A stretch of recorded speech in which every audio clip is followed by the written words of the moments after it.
So today's program, I'm excited to bring it to you. Background on this program is this. As part of the research that I've done on the city of Anderson, Madison County, and so forth, I came across some information relative to the schools that were in Anderson at one time in the 1800s. And anyway, I thought this would be a neat program to share with people about the evolution of the schools in the 1800s. The date is from 1830 to 1898. Scattered through this program is a literal sprinkling of photographs of children in Madison County. They're not necessarily Anderson children. The school, the classes are not necessarily Anderson children, but they are all Madison County children, and I think you'll get a huge delight out of seeing how children dressed, how they looked, teachers, and some buildings that I have in here. So without any further ado, let's get going. Again, Anderson Schools, a history, 1830 to 1898. The first school organized in Anderson Township was taught by Richard Treadway. How many pupils attended this school is unknown, but the number was obviously very small. It stood on the west side of what is now Central Avenue between 10th and 11th Street and was constructed of logs. Now, we're just right here where it was. The 11th Street, of course, is right here. Between the 10th and 11th is just a block away. Central Avenue is right outside here. You go down about a half a block where the alley is, and that's where the schoolhouse was located. It was a log school, we know that, and there are old timers here that I picked this information up from years ago that told me, and I've never, not been able to verify this, but they told me that that is the house where America's most notorious outlaw was born, Billy the Kid. That's another story for another time. The school had no particular name and probably was not erected originally for school purposes. At that time, the Anderson Township was a wilderness with only a settlement here and there outside the town of Anderson. And for many years after this, the county seat, Anderson, was the only place in the township where schools were taught.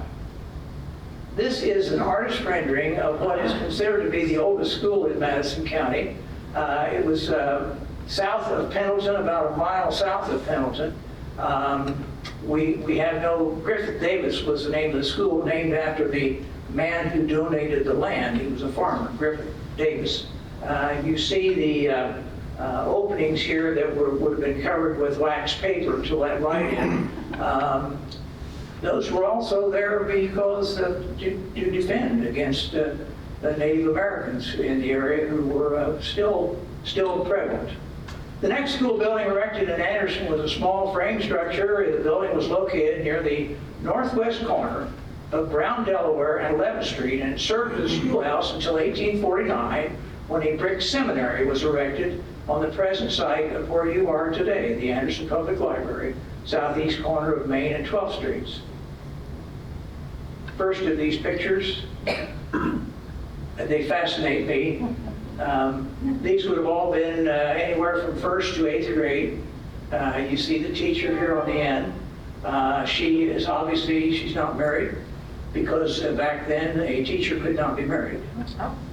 Could not be married. If she got married, then she had to give up her teaching position. That was not the rule for male teachers, however, but female teachers. In 1858, a frame dwelling was erected on the west side of Delaware between 11th and 12th Streets.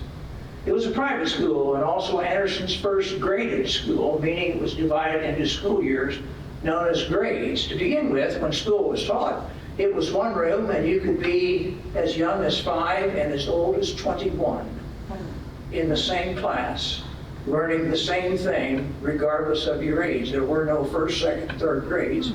That didn't come till later. In session 9 to 10 months per year until the year 1876, the teacher was Mr. Joseph Franklin. Another one of these wonderful pictures that we have. Again, these are Madison County students and teacher, but not necessarily Anderson, but would be typical certainly. Several years later, the school site was purchased and the property was extended from 11th to 13th Street. 3 one-room frame buildings were erected on the site, which were used for school purposes until 1890. Now, I'm talking about just merely over here on Brown, Delaware, the space between 11th Street and 13th Street. Originally one building, then they built 3 school buildings in succession right beside each other. Unlike today's schools, all 3 were very simple with no electricity or running water. During all the years they were in use, the school board made little or no provisions for modern or better buildings. So when the city reached its new birth with the discovery of natural gas in 1887, Anderson had the unenviable reputation as having the poorest school buildings of any city its size in Indiana. That's a large one-room school. You think these 2 girls are sisters? Yeah. I just think the need is all get out. And many times in these pictures, if the teacher is a female and you got an 8th grade girl in the class, I can't tell the difference between the teacher and an 8th grade female student. They're so similar. The first schoolhouse usually consisted of first schoolhouses usually consisted of one classroom, windows on either 1 or 2 walls, a simple entrance on the front side, and in rare cases added cloakrooms or a vestibule. Most of them had front steps leading to the coat hall and the main room. The coat hall was a long, narrow, dark room with 2 rows of books along the wall. One row was about 4 feet from the floor for the younger children. A long shelf ran above the top row of coat hooks to hold lunch buckets, sacks, and hats. A typical school day was 9 a.m. to 4 p.m. with morning and afternoon recesses of 15 minutes each and an hour for lunch. The older students were given the responsibility of bringing in water, carrying in coal or wood for the stove. The younger students would be given responsibilities according to their size and gender, such as cleaning the blackboard, which was nothing more than a chalkboard, taking the erasers outside for a dusting and other duties that they could do. Now, do you know how they dusted their erasers? Yeah. Exactly, smacked them together. Transportation for the children who lived too far to walk was often provided by horse-drawn kid hack or sulky, which could only travel a limited distance in a reasonable amount of time each morning and evening, or students might ride a horse, these being put out to pasture in the adjoining field during the day. In more recent times, students rode bicycles. This is a wonderful photograph that I have. This is of an Anderson school. It's school number 6, and these are school children, and this is known as a school hack. This happens to be the school hack for school number 6. School number 6, for those of you who will remember the office of Howard Highsmith, the builder, he was located on West 8th Street and Baxter Road. That intersection on the south side, Howard Highsmith's office was school number 6, and this was the hack for those children. I have another school picture. This is identified as Fall Creek, where you can get more children in. And this is at Summitville. Believe it or not, Summitville was at that time the most advanced school system in Madison County. This is 1892, this picture is taken. Look at the size of their building in the background, their school bus system, highly organized. The furniture was simple. In front sat the teacher's desk and chair. The recitation bench where the pupils sat to recite was just in front of the teacher's desk. Back of the recitation bench and placed in rows were the double pupil study desks, the smaller desk in front and those for the older pupils in the rear. I remember when I went to school, we had desks like this. Do any of you remember these kind of desks? Where you had the inkwell? Yeah. Inkwells were dry then. One of the reasons was the girl, if she sat in front of him, she had long hair. It was too tempting to dip her hair in the inkwell. So a large box stove that would burn 3-foot lengths of wood sat in the middle of the room. The larger boys carried in the wood and in the cold weather and helped the teacher fire the stove. The stove pipes rose from the rear of the stove to a point near the ceiling, then took off at right angles, supported by wires from the ceiling to the chimney at the front end of the building. When the weather was cold, the pupils nearest the stove were hot, and those over by the windows shivered. If a teacher had a yen for the comfort of his pupils on a cold day, there would be a constant movement of pupils to and from the stove. An example here. Stove is in the center of the room. If you're far away from it, you froze. If you're right on top of it, you burned up. Kids today don't realize how good they have, do they? The blackboard, usually just plaster painted black, ran across the front of the room. In one corner, there was usually a high stool for disciplinary purposes. Sometimes a primary chart stood on a tripod on the side of the teacher's desk. Nearly always, a few switches cut from nearby trees stood in the corner opposite the stool. Typical classroom with the blackboard at the front of the class. Occasionally, a picture of Abraham Lincoln or George Washington adorned the walls. The playground was fenced off from the surrounding fields by a rail fence. One half was devoted to the use of boys and the other part to the girls. Back to the schoolhouse, or to one side, was the wood house. This was filled with wood during the summer months. Sometimes the woodshed was large enough to house the teacher's horse when he rode to school. This is a picture I have of the old Bethel School in Adams Township. It's now gone, but you can see the wood house behind it where the wood was stored to burn inside in the stove. Unfortunately, one Sunday morning I got a phone call after church. Steve, Bethel School is gone. Drove down there and it had been leveled, but I'm glad I have this picture. On opposite corners of the lot, well back from the road, were the outhouses, with one seat a little lower and a little smaller than the other two for use of the smaller pupils. I've shown these pictures to school children here in Anderson today. I was invited to speak to all of our grade schools and our intermediate school last fall, and they brought the students back in the evening and with the parents, and I gave these programs to all of our buildings, and I would always ask the students that were there, what do you think? No. One side was a boy, one side was a girl. Wasn't real easy to get to either for this one. Water for drinking purposes was drawn from a well in the schoolyard or carried from the spring of a neighboring farmhouse. A special favor, about 4 times a day, the older pupils were permitted to get a bucket of water and pass the water along the aisles to the pupils. All drank from the same cup or dipper. If a pupil did not drink all handed to him, the water remaining in the dipper was thrown out the window or, more often, put back in the bucket. The pupils comprised all of the children of the district, sometimes numbering 50 or more, and varying in age from 5 to 21 years. That was the age for schooling. Many of the older boys would not enter school until after wheat sowing or corn cutting and after the winter supply of wood was cut. So many of the males, the boy students, didn't start attending school until late November. And by early March, they were back out in the fields again. So they were there for just a short time. Frequently, some of the pupils were older than the teacher. Well, think about it. A teacher could get a license at 18 years of age, and you could have a pupil 21 years old. This is the Eggman School, still standing today, by the way. It is a private residence out on West 38th Street. The games played by the pupils at recesses at noon were also simple. Town ball, 2 or 3 cornered cat, shinny, duck on Davy, fox and geese, follow the leader, whipcracker, piggy, running and jumping and wrestling were indulged in by the boys. The girls played drop the handkerchief, blind man's bluff, 3D, and similar games.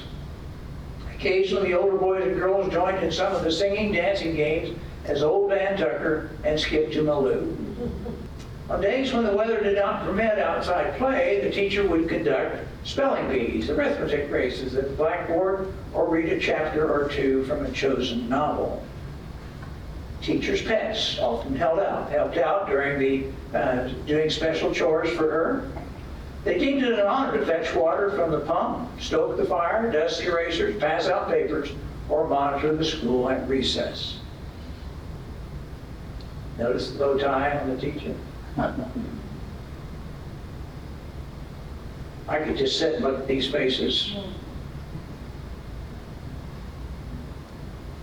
One today can hardly imagine the hardships endured by pioneer children in their quest for learning.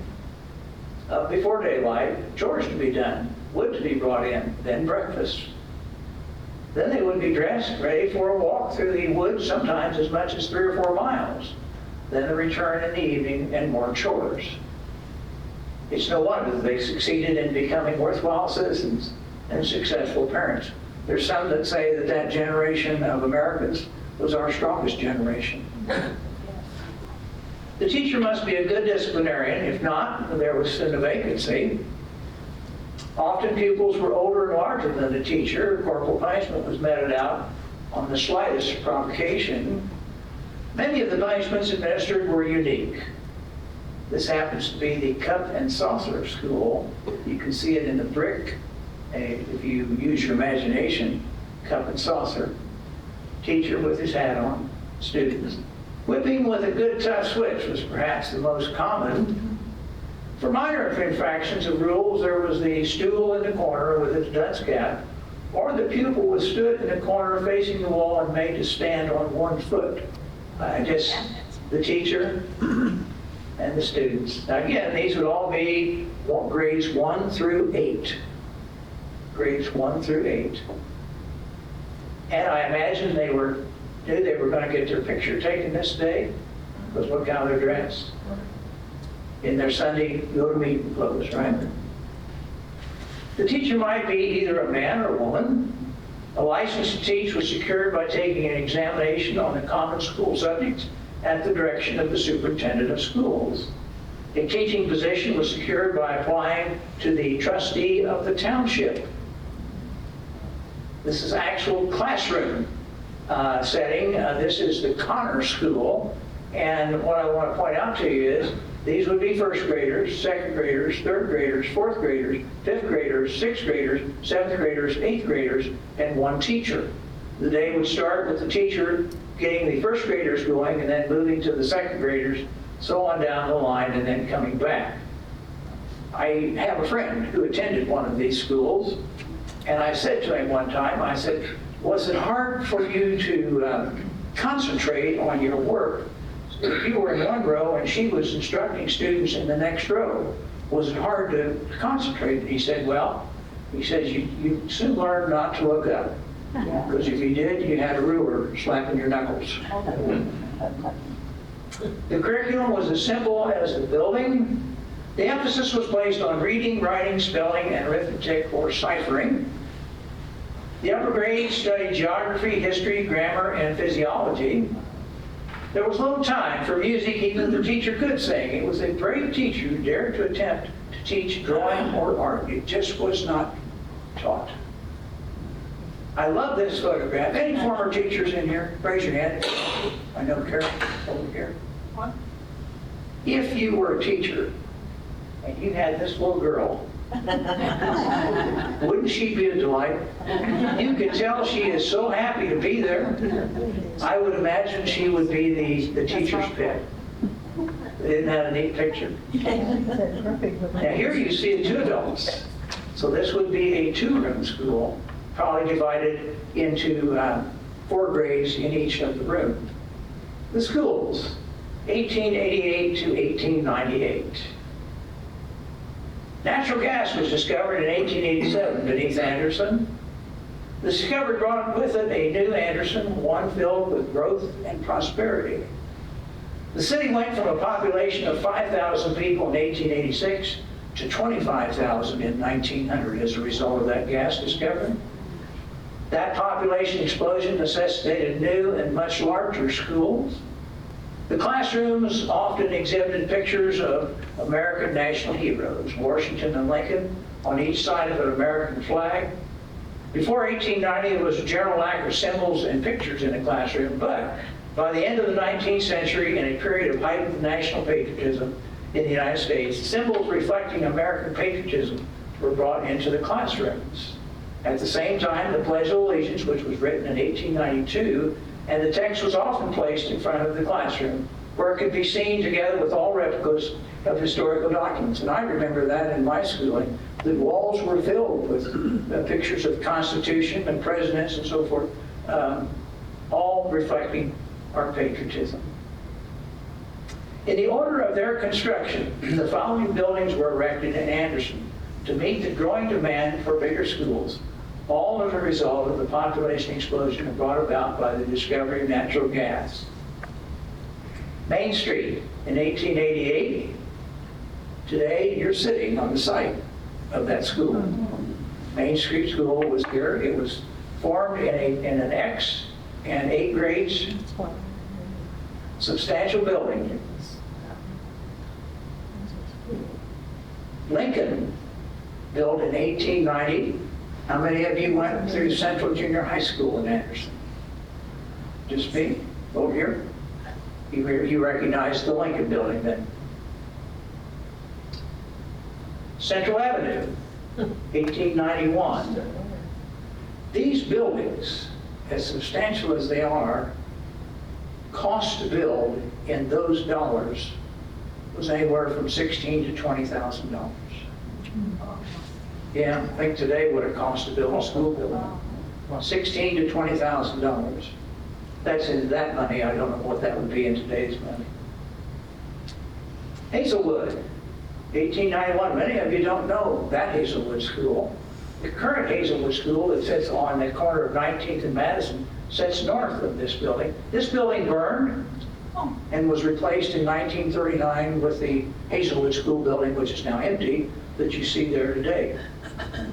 Any of you, I'm going to ask any of you, I want to back this up because I want to ask the question. We asked Main Street, Lincoln, we found one. Anybody attend Central Avenue? Chip? Kindergarten.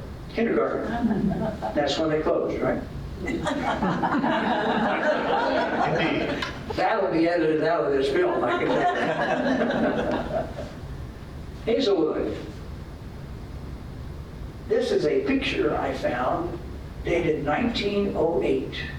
And these are the Hazelwood School students in the year 1908.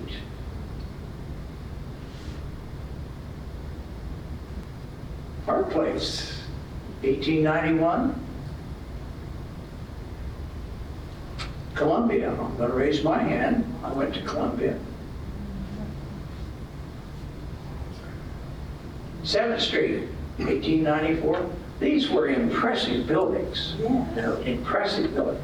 Normally, the utilities for the building were all in the basement, the mechanicals. The first 2 floors would have been classrooms, and this would have been storage area in the attic area. That's how the buildings were laid out. Washington, 1896. It too burned and was replaced by the Washington School and built in 1932, which is today Liberty Christian School on Columbus Avenue. But this was the building that was there first. Shadeland. Shadeland had 2 buildings. This was the first one, a frame building built in 1897. And Anderson High School. The building in 1898. This would have been, for those of you who attended Central Junior High School, this would have been, we knew it as the Central Building. But in 1898, it was the high school building. And they served as a high school building for 12 years, when it was then replaced by the building that we probably most of us are familiar with, was across the street. It was built in 1910, and it burned, as we know, in the late 1990s. Interestingly, the gymnasium was here. The gymnasium was here, and because of the architecture and so forth, the floor where they play basketball had support beams for the ceiling. So, if you're driving for a basket, you have a defender who's defending you. He can't see behind him very well. You just run him into one of the support poles and go around him. Gene Yates, good friend of mine, played ball on that floor. And he told me many times how you had to be careful when you got to the end of the floor, because if you stepped off of it, you turned your ankle, it was elevated a little bit. That's that's the end of my presentation on the Anderson schools today.